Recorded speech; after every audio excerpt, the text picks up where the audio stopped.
Саламатсыздар ма балалар? Бүгін біз сіздермен математика 4-ші сынып 107-ші сабақты өтетін боламыз. Алдымен балалар, келесі видеоларды жоғалтып алмас үшін менің каналыма тіркеліп, қоңырауша белгісін басып қойыңыздар. Бүгінгі сабағымыздың тақырыбы пайыздар. Яғни бүгінгі сабақта біз бүтіннің 100-ден 1 бөлігі пайызды табуды үйренетін боламыз.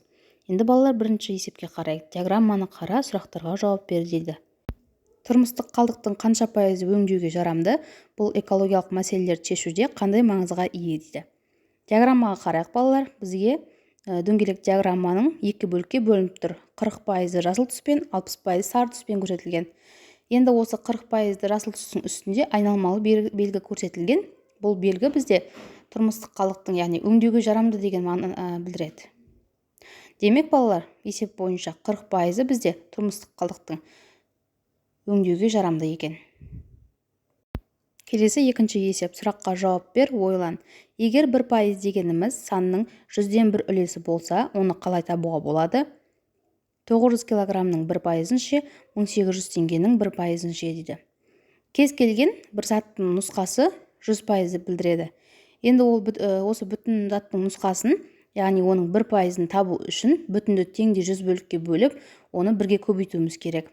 Сонда балалар 900 килограммның 1%-ын табу үшін 900-ды 100-ге бөлеміз, және оны бірге көбейтеміз.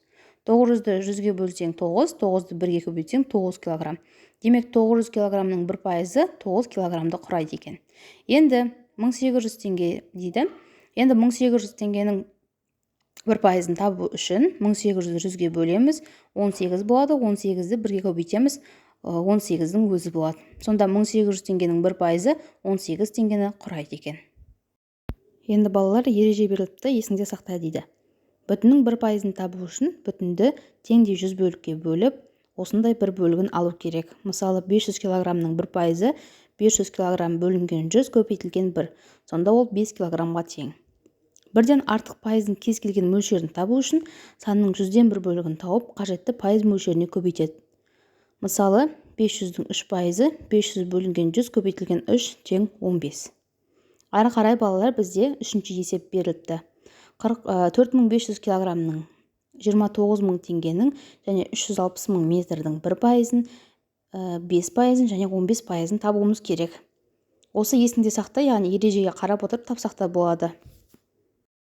Енді 4500-дің біз бірінші 1%-ын табуымыз керек. Ол үшін 4500-ді 100-ге бөліп, бірге көбейтеміз. 4500-ді 100-ге бөлсек 45, 45-ді бірге көбейтсең 45 болады. Енді екінші, осы 4500-дің 5%-ын табамыз. Бұл жерде тура осындай 4500-ді 100-ге бөлеміз, және оны 5-ге көбейтеміз. 4500-ді сонда 100-ге бөлсек 45, 45-ді 5-ге көбейтсек 225 килограмм болады. 4500 килограммның енді біз 15%-ын табуымыз керек. 15% табу үшін 4500-ді 100-ге бөлеміз, 45 болады. 45-ді 15-ге көбейтеміз, сонда бізде 675 килограмм шығады екен. Енді екіншісі. 29.000 теңгенің 1%-ын, 5%-ын, 15%-ын табамыз. 29.000-ды бірінші 100-ге бөлеміз, 290 болады. 290-ды бірге көбейтсек 290. Сонда 29.000 теңгенің 1%-ы 290 теңгені құрайды екен. Екіншісі, 29.000-ды 5%-ын табу үшін 29.000-ды біз, яғни 100-ге бөлеміз, 290. 290-ды 5-ге көбейтсек 1450 болады екен. Сонда 29.000 теңгенің 5%-ы 1450 теңгені құрайды екен. Үшінші, 29.000-ның 15%-ын табу керек бізге. Ол үшін осы 29.000-ды 100-ге бөлеміз, 290, 290-ды 15-ге көбейтсек 4350 болады. Сонда 29.000 теңгенің 15%-ы осы 4350 теңгені құрайды екен. Үшінші, 360.000 метрдің 1%-ын, 5%-ын, 15%-ын табуымыз керек. Алдымен біріншісін істейік. Ол үшін 360.000-ды 100-ге бөлеміз және бірге көбейтеміз. 360.000-ды 100-ге бөлсек 3600 болады. Осы 3600-ді бірге көбейтсек 3600 метр болады. Сонда 360.000 метрдің 1%-ы 3600 метрді құрайды екен. Енді 360.000 метрдің 5%-ын есептеу үшін оны 100-ге бөліп 5-ге көбейтеміз. Сонда бізде 18.000 метр болады екен. Енді 360.000 метрдің 15%-ын табу үшін оны 100-ге бөліп 15-ге көбейтеміз. Сонда 360 мың метрдің 15%, 54 мың метрді құрайды. Келесі балалар бізде 4-ші есеп. Ата-анасы Айнаға ай сайын 1200 теңге береді. Айна бұл ақшаның 1/10-ін қыздарға арналған журналға, 1/3-ін мектеп дәмханасына жұмсайды. Ал қалған ақшаны жаңа телефон алу үшін жинайды. Айна телефон алу үшін қанша ақша қалдырып қояды дейді. Алдымен балалар есептің шартын құрайық. Алдымен ай сайын 1200 теңге жазамыз. Енді журналға қанша кететіні белгісіз, бірақ осы 1200 теңгенің 1/10-ін жұмсайды екен. Ал мектеп асханасында бұл жерде де белгісіз қанша теңге екені нақты. Бірақ осы 1200 теңгенің 1/3%-ын жұмсайды екен. Сонда оның телефонға қанша ақша қалдырып қоятынын, яғни қанша қалатынын да табуымыз керек. Шешуі, сонда біз 1200-ді 10-ға бөлеміз және 1-ге көбейтеміз. Сонда бізде 120 теңге болады. Демек, Айна осы қыздарға арналған журналға 120 теңгесін жұмсайды екен. Келесі, мектеп асханасында қанша теңге жұмсайтынын табайық. Ол үшін 1200-ді 3-ге бөлеміз және 1-ге көбейтеміз. Сонда бізде 400 теңге шығады. Яғни мектеп дәмханасына 400 теңгесін жұмсайды екен. Енді біз осы телефонға қанша ақша қалдырып қоятынын табу үшін 1200-ден осы 120-ны және 400-ді алып тастаймыз. Сонда бізде 680 теңге. Яғни Айна телефон алу үшін 680 теңгесін қалдырып қояды екен. Келесі бізде 5-ші тапсырманы орында. Бөлшек түрінде жаз. 8 см, 4 см, 36 мм және 83 мм 1 дециметрдің қанша бөлігін құрайды дейді. Әсінде пайыз түрінде жаз. 15 мм, 45 мм, 75 мм 1 дециметрдің қандай бөлігін құрайды? Ал 69 метр квадрат, 20 метр квадрат және 50 метр квадрат 1 сотықтың қанша бөлігін құрайды дейді. Алдымен асын орындайық. 1 дециметрде 10 см бар, иә? Ал 1 дециметрде 100 мм бар.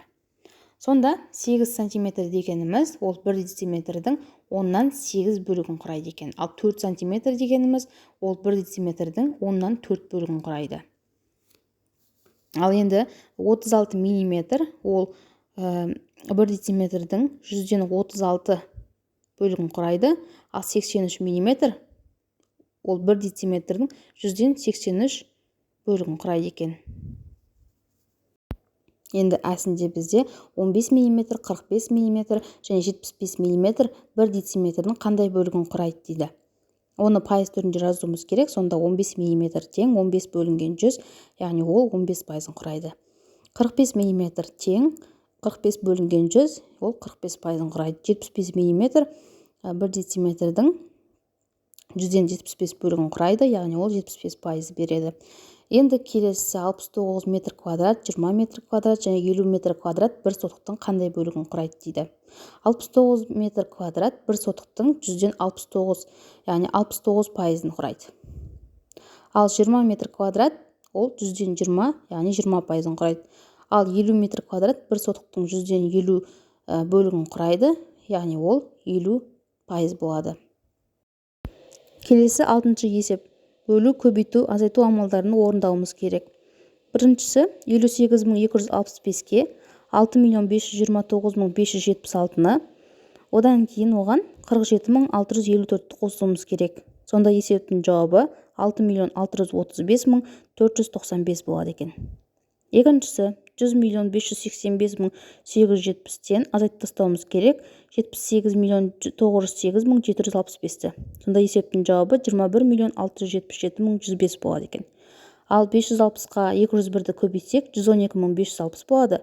Ал 311.742-ні 502-ге бөлсек 621 шығады екен. Келесі бізде 7-ші есеп. Супермаркетте бағаның 5%-ға төмендегені жарияланды. Тауарлардың құны неше теңгеге төмендейді? Яғни бізге тауарлар мен оның ескі бағасы берілген. Олардың 5% жеңілдікпен қанша теңге болатын және жаңа бағамен неше теңге болатын табуымыз керек. Алдымен сүтке қарайық. Сүт 1 литрі бізде ескі бағасы бойынша 200 теңге дейді. Енді 5% жеңілдікпен қанша теңге болғанын табуымыз керек. Ол үшін біз 200-ді 100-ге бөліп, оны 5-ге көбейтеміз. Сонда бізде 10 теңге болады. Яғни сүттің 200 теңгелік 1 литр сүттің 5% жеңілдікпен 10 теңге болады екен. Ал жаңа бағасын табу үшін осы бастапқы бағадан жеңілдікпен қанша баға болғанын азайтып тастау керек. Сонда 200-ден 10 алып тастасақ 190 теңге болады екен. Екінші бізде шырынның 1 литрі бағасы 400 теңге. 5% жеңілдікпен шырын қанша теңге болғанын табуымыз керек және жаңа бағасын табуымыз керек. 400-ді 100-ге бөліп 5-ге көбейтеміз, сонда бізде 20 теңге. Бұл 5% жеңілдікпен бағасы. Ал енді 400-ден 20-ны азайтсақ 380 теңге. Сонда шырынның жаңа бағасы 5% жеңілдікпен бізде 380 теңге болады екен. Екінші бір қорап шай. Бір қорап шайдың бағасы 500 теңге. 5% жеңілдікпен оның бағасы 500 бөлінген 100 көбейтілген 5, сонда 25 теңге болады екен. Ал сонда бір қорап шайдың жаңа бағасы 5% жеңілдікпен ол бізде 475 теңге. Яғни 500-ден 25 теңгені азайтады екенбіз. Келесі бізде төртіншісі айран 1 литр. Айранның ескі бағасы, яғни бізде 300 теңге екен. Оның 5% жеңілдікпен бағасын табу үшін 300-ді 100-ге бөлеміз және оны 5-ге көбейтеміз. Сонда бізде 15 теңге болады екен. Ал енді жаңа бағасын табу үшін осы 300-ден 5% жеңілдікпен шыққан бағаны алып тастаймыз. 300-ден 15-ті азайтсақ 285 теңге болады екен. Келесі бізде 8-ші есеп. Кестедегі мәліметтер мен сызбаны пайдаланып, кездесу қозғалысына және қарама-қарсы қозғалысқа есептер құрастыр дейді. Бізде асы берілген, яғни адағы сызба бұл кездесу қозғалысын жатады. Себебі екі нүктеден бір бағытқа қарай қозғалып келе жатыр. Сонда біз В1-ді 220 км/сағат деп аламыз. Бұл жүрдек пойыз. Ал В2-ні 65 км/сағат деп аламыз. Бұл бізде жүк пойызының жылдамдығы. Олар 2 сағаттан кейін кездескен кезде арақашықтығы қанша болатынын табуымыз керек. Ең бірінші біз В жақындауды табамыз. Яғни В жақындау ол В1 қосылған В2. Сонда 220-ға 65-ті қосамыз, 285 болады. S-ті табу үшін осы В жақындауға Т-ны көбейтеміз. Сонда 285-ке 2 сағатты көбейтсек 570 км болады. Яғни жауабы 570 км. Екінші әдегі сызбаға қарайтын болсақ, бұл жерде қарама-қарсы қозғалысқа арналған есеп. Себебі бұл жерде бір уақытта екі бағытқа қарай, екі жаққа қарай кетіп бара жатыр. Сонда біз В1-ді 58 км/сағат деп аламыз. Яғни бұл жүк автокөлігінің жылдамдығы. Екінші В2 ол бізде 85, яғни бұл жеңіл автокөліктің жылдамдығы. Т-ны табуымыз керек. Олардың арақашықтығы 429 км болғанда қанша сағат болатындығын. Сонда шешуі В қашықтық жылдамдығын табамыз. Ол үшін 58-ге 85-ті қосамыз, 143 болады. Енді Т-ны табу үшін осы 429-ды 143-ке бөлеміз. Сонда 3 сағат болады. Яғни жауабы 3 сағат. Енді әрі қарай 9-ші есеп. Есептің шартын оқы. Есепте артық мәліметтер бар ма? Есепті шығар дейді. Қалалардың арақашықтығы 720 км.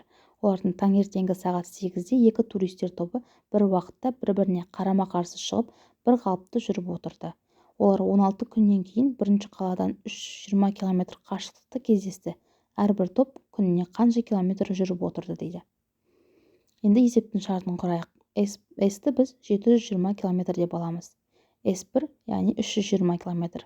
Т, яғни бізде 16 күнге тең. Сонда біз В1-ді, В2-ні, яғни бірінші топ пен екінші топтың әрбір топ, яғни күніне қанша километр жүріп отырғанын табуымыз керек. Шешуін табу үшін біз S1, яғни 320-ны 16-ға бөлеміз. Сонда бізде 20 км күн болады. Яғни бұл бірінші топтың жүрген километрі. Енді 720-дан осы 320-ны азайтып тастаймыз. Сонда бізде S2 шығады. Яғни бұл 400 км. Енді бұның екінші топтың табу үшін осы 400-ді 16 күнге бөлеміз. Сонда 25 км күн болады. Яғни екінші топ күніне 25 км жүріп отырған болады. Яғни жауап бұл жерде бірінші топ күніне 20 км, екінші топ күніне 25 км жүріп отырған. Әрі қарай бізде 10-ші тапсырманы орында. Телефонды 7, 4 және 9 цифрлардан тұратын кодпен бұғаттаудан шығаруға болады. Код 900-ден үлкен жұпсан екендігі белгілі. Сонда кодты ата дейді. Енді біз 7-ден бастай алмаймыз кодты, себебі ол 900 санының үлкен және жұпсан дейді. 947 деп алсақ болады, 900-ден үлкен. Бірақ ол жұпсан емес, себебі ол 2-ге бөлінбейді. Яғни жұпсандар 2-ге бөлінетін сандар ғой. Ал енді біз 974 деп аламыз. Себебі 974 2-ге бөлінеді және ол 900 санынан үлкен жұпсан. Сонда есептің жауабы 974 болады. 11-ші есеп есепте дейді. 2000 теңгенің 1%-ін, 3%-ын, 5%-ын және 3600 километрдің 1%-ын, 3%-ын, 5%-ын табуымыз керек. Ол үшін 2000 теңгенің 1%-ын табайық. Ең бірінші 2000-ды 100-ге бөлеміз және оны 1-ге көбейтеміз. Сонда бізде 20 теңге болады екен. 2000 теңгенің 1%. Екінші 2000 теңгенің 3%-ын табу үшін 2000-ды 100-ге бөліп 3-ге көбейтеміз. Сонда 2000-ның бізде 3%-ы 60 теңгені құрайды екен. Үшіншісі 2000-ның 5%-ын табу үшін 2000-ды 100-ге бөлеміз және оны 5-ге көбейтеміз. Сонда 2000-ның 5%-ы бізде 100 теңге болады екен. Келесі 3600 километрді 1%-ы ол бізде 3600-ді 100-ге бөліп, оны 1-ге көбейтеміз. Сонда 36 километр болады екен. Екінші 3600-дің 3%-ын табу үшін оны 100-ге бөліп 3-ге көбейтеміз. Сонда бізде 108 километр болады екен. 3600-дің 5%-ы бізде 3600-ді 100-ге бөліп 5-ге көбейткендегісіне тең, ол бізде 180 километр болады екен. Осымен балалар, бүгінгі біздің сабағымыз аяқталды. Келесі сабақтарды жоғалтып алмас үшін менің каналыма міндетті түрде тіркеліп, лайк басуды ұмытпаңыздар. Сау болыңыздар.